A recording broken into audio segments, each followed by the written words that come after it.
Although RegTech is about technology used by institutions to improve their ability to comply with regulation, SupTech is about technology used by supervisors to improve their supervision.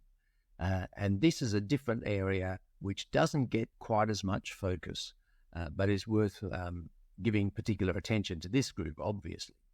One of the main areas that SupTech is being used is to do with the data that's collected from institutions and how that is analysed.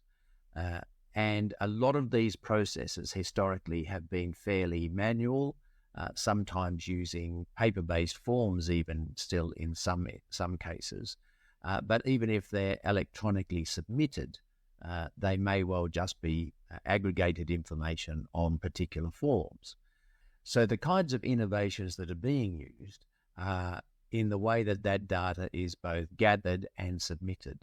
So, for example, SupTech applications can now get data driven by the data entry and input in the institutions. In other words, sort of individual record type data submitted.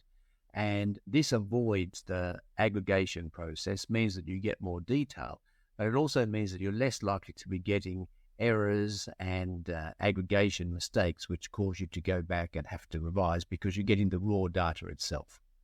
Second possibility is that this data might be something that you actually gather on a sort of a pool basis. So you determine as a supervisor that you want to gather this information sort of periodically or for a particular occasion, and reach out into the databases of the institutions to gather that data at the time that you want it.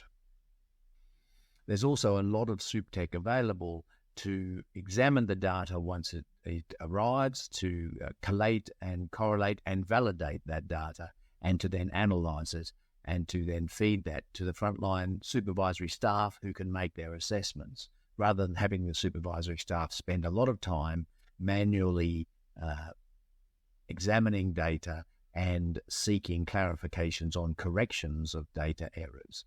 If your institution is spending a lot of time on data correction errors, maybe you'll get a lot of benefit from this kind of SupTech approach. And this becomes very relevant if the number of institutions you supervise increases dramatically, because you're going to need to have some of these automated processes.